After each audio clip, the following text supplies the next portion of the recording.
Hong Kong Direct is your weekly racing wrap with news, views, previews, interviews and special guests. And on a bumper show today, we're looking ahead to the weekend action, and it's a Class 1 cracker as well. All about speed with Hot King Prawn and Mr Stunning, 2 of 7 going round over the 1200 metres at Sha Tin. Our special studio guest is Matthew Chadwick, and we'll also be weighing in a little bit later on with Karis Teetan as well. Karis Teetan flying high, running 3rd in the Jockeys Premiership at this point in time. So plenty to get into. Great to have your company for today's show. So joined by Darryl Anderson as well from the Racing Club. But Matthew first.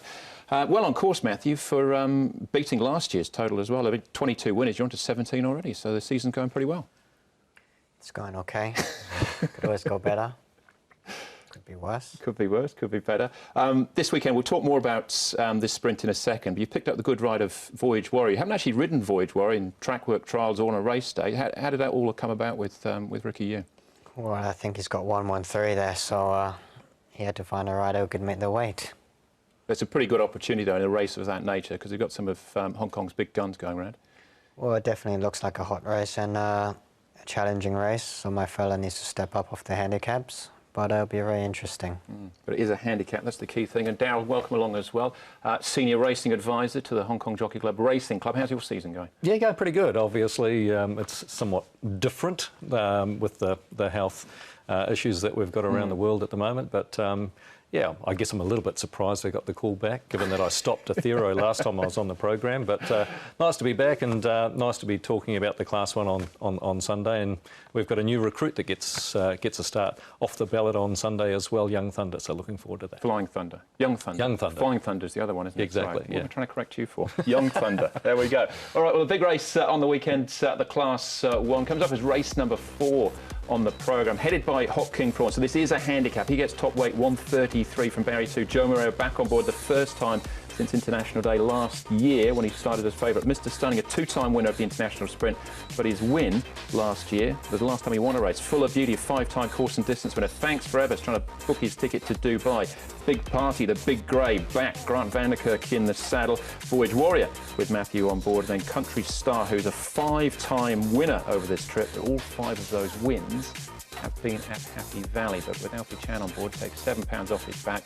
You'll think he's just about loose. That is Country Star.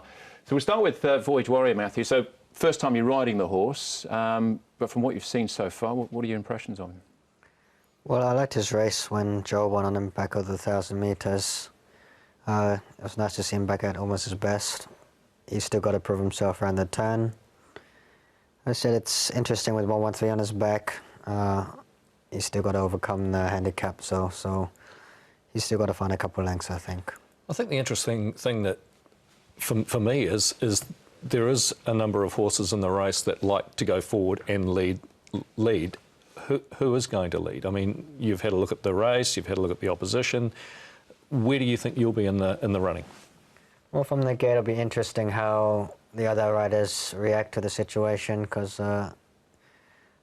all of them seem to have a bit of pace out the gates. So I think they'll be looking at their weights as well, trying to see how to best sort themselves out with that and handle themselves. Fortunately for us, we've only got 113. It looks like his best runs have been from when he's been up on the pace, either leading or sitting off second. So I'd have to speak to Ricky to be more confident and more concrete about what we're going to do. But I don't see why we should change too much from his racing pattern. Because he's a big horse, and with that sort of weight, again, much like Country Star, he's going to think he's loose. And when he's won his races, I mean, early days, they were saying, maybe not everyone, but I certainly thought he was going to make up into a group horse. So this is, you know, for £113, getting £20 off Hot King Prawn, if he is a group horse, this is his opportunity, really, isn't it? Well, I think we definitely would like to just put his best foot forward again. If he can improve off his run-2 start to go down the straight, then he should put in a very good race with that lightweight. I think the others obviously have more to prove with their weight and their ability. Our fella just can go in there and enjoy himself, hopefully get around that turn and kick clear. It's the 1,200 metres that's the question, isn't it?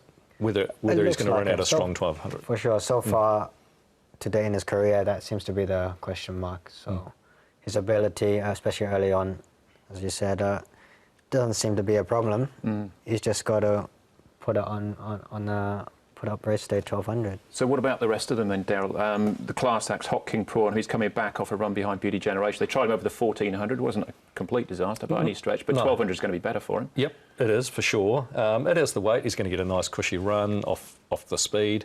Yeah, he's a major player for sure. I mean, he's, I guess, the benchmark, isn't he, of the runners.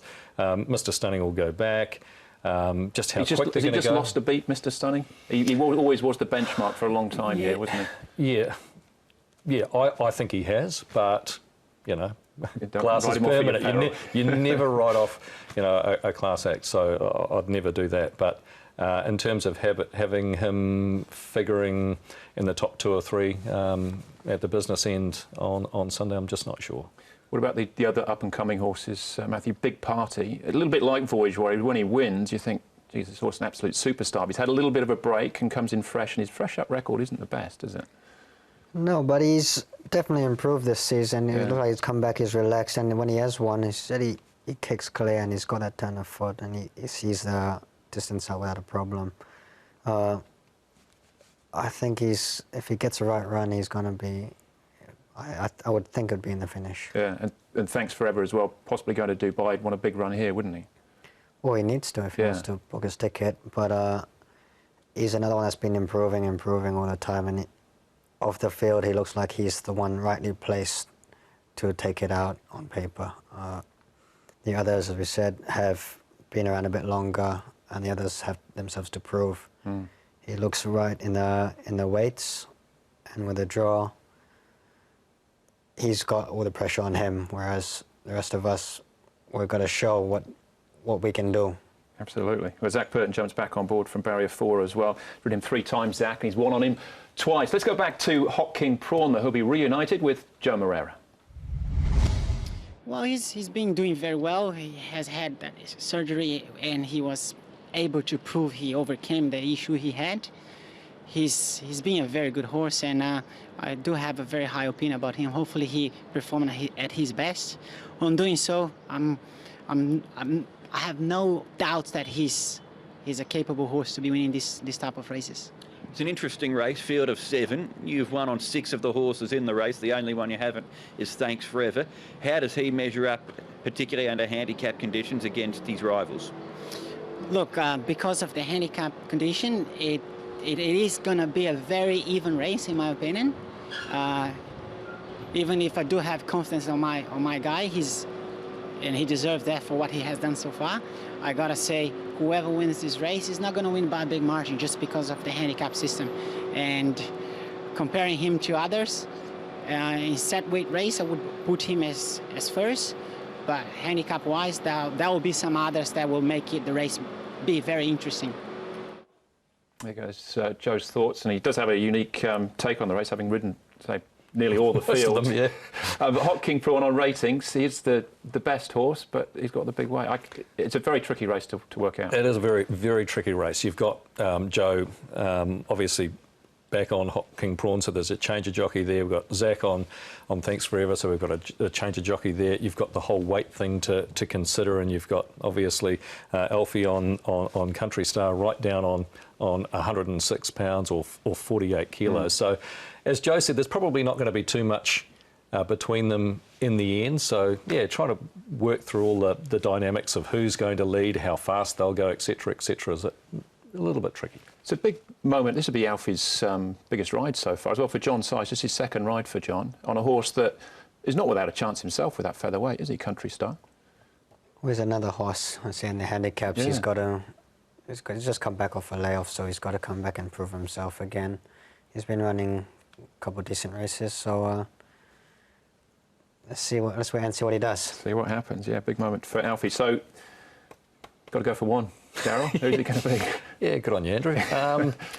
I think either Thanks Forever or Big Party will win the race. I was a little bit, just going back and having a look at the replay of Big Party over the 1200 at Happy Valley a couple of starts ago. He just wanted to turn off, just switch off that last little bit, and Joe had to give him a little bit of a shake-up. So for that reason, I'm going to go for Thanks Forever, because I was reasonably impressed with his run in the Centenary Cup a couple of starts ago under handicap conditions. He had to do a little bit at the start of the race, and he was still kicking strongly at the end. So he'll do me. Thanks Forever. Thanks Forever. All right, there you go. Well, good luck with the Voyager, Matthew. We're going to talk about Matthew's the rest of his rides on the programme a little bit later on. But with the Derby approaching, happy to say that we've been sent through some pictures of a former. We're going to play a game of Guess Who, but you already know who this horse is now. But a former Derby champion from 2 years ago.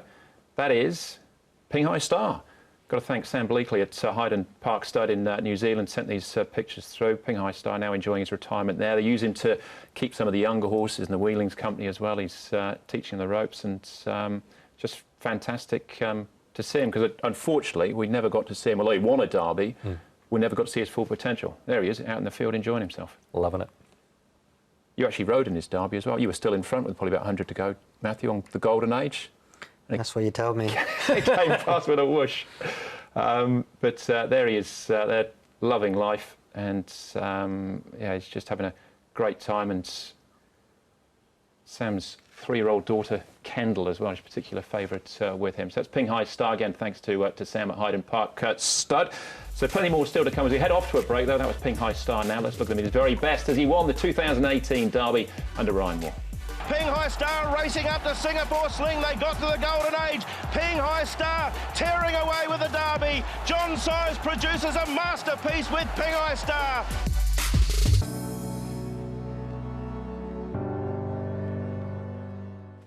Welcome back to Hong Kong Direct. More with studio guests Darryl Anderson and Matthew Chadwick very shortly. First up, though, we're weighing in with Karis Teetan.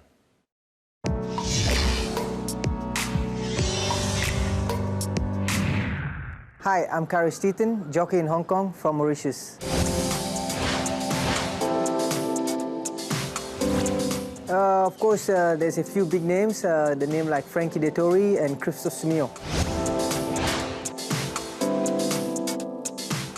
I would say last season, Mr. Stunning in a Hong Kong sprint, that was an incredible day. Mr. Stunning in front from DB Pinnon, beat the clock. Mr. Stunning, he's the man, wins the sprint again for Karis Teetan.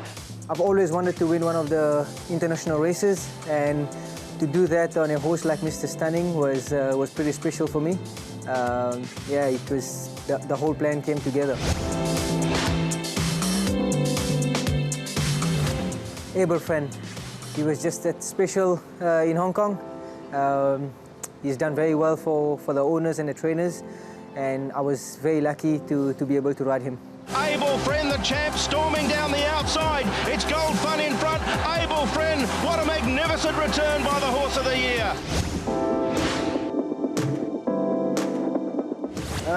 Professionally, I would say winning the IJC this season, and yeah, I think that was it.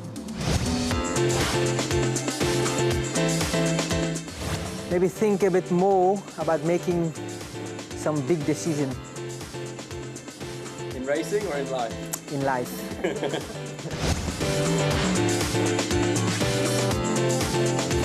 Respect the culture, try to blend in, and working wise. I would say when my first meeting at Happy Valley, I got a very good advice from a jockey called Wei Shong Ma Wing, how to get the horses going just before the straight. Lewis Hamilton, because I like his lifestyle, the way he lives his lifestyle, his personality, and all the things he do. So I'm engaged at the moment with Xavier, and we're getting married the end of the season in July. And she means a lot to me. You know, I met her in Hong Kong, and since she's walked into my life, so much things has changed. She's helped me with so many things. and supported me with the up and down. So it's always nice to have somebody behind you to always supporting you. To try not to get into the parade ring late, because I've got this bad manners of change my silks, my breeches and shirts after every second or third race. I've clapped a few fines, so I need to get out of that bad habit. I do miss Olivier Deleuze and Responsibly now, because they were like, you know, the cool guys and the fun in the jockey's room. Take example like Ollie, he would like, you know, come to races, and even he have a bad day or he doesn't even ride a winner. At the end of the race meeting, he would dress up so smart like we know, and he would walk past all of us. He would be like, Ollie, you are the best, looking in the mirror. So just like we miss those things. There goes Karis. Great stories there. So have you done one of those yet for us? No. Stand by. He'll be up very shortly as well. Right, let's get into back to the Sunday racing and have a look at Matthew's rides. 8 rides you've got in total, Matthew. As far as the bigger ones outside of Voyage Warrior concerned, another one in the sprint later on. It is Computer Patch, but also Winning Delight, who's a good winner at Happy Valley a couple of weeks ago. A big price, but potentially big plans for him as well. Yeah, it looks like that. Hopefully it'll go smoothly and they come to fortune. Because if he wins, then he's a chance maybe of heading towards the Derby. Yeah. So they'd have to pay up for that, wouldn't they? Yeah. I don't think he's paid up for it yet. But well, the selection announcement's made next week. At the moment, he's on a rating of 82. But it was a super win at Happy Valley, 2,200 metres. Only won over. We'd won first up, hadn't he? A big prize. This was his first try of any trip like that. He travelled and quickened like a good horse. Yeah, I think that earlier on he was just acclimatising. He seems very raw still. He seems to be untapped, so that's a bit of a question mark and a bit. It's very interesting going into the races. We expect him to run well last time. We got a lovely run through, and you could see in the straight he was still a bit green, running around a bit. But he quickened nicely, so hopefully if he can do that again this weekend, he'll get the ratings points up and book his ticket. Okay, looking at the opposition, the other 4-year-olds, Beauty Legacy, Reliable Team, and some of the older horses, how do you assess your chances? What degree of confidence, I guess, is my question going into the weekend? Well, look, if we're looking for the future, I'd want to hope we win in order to get those points and to be competitive in this, what's looking like to be a competitive Derby field. So. Yeah, but it'll give you a good idea wherever you finish in relation to Beauty Legacy, and Reliable Team didn't really fire in the Cup, did he? But it gives you a good idea going forward. The season in total, though, so far, I mentioned at the start of the show, 17 winners so far. Winning Delight was a good winner for you, and you had a couple of decent prices for Casper this season. Well, Lightning Steed was another one. What have we got as highlights, though, for you so far? Highlight? I'm not sure. Winning the Derby eventually. Well, that'd be a future highlight. Yeah. So far, whenever I get to go in the winning circle. Yeah, but regardless of whether they come from, they're still. Is it a bit different though riding at the moment? Like at Happy Valley, the winner last week, 2 weeks ago, Winning Delight. You don't have the high fives coming back in from the beer garden at the moment. So a slightly different feeling as far as that's concerned. Yeah, the atmosphere is definitely down. I think, but once the gates open, you don't really notice. And I think for us, it's about winning, isn't it? So yeah. The main goal is to get past the post first. But yeah, definitely the atmosphere is a lot down, and it's a lot quieter. But it's been a few weeks now already, so he's already starting to get used to it. It feels like the norm already. One horse I meant to mention before is Computer Patch in that sprint. There's a really good sprint as well, 1,000-metre dash.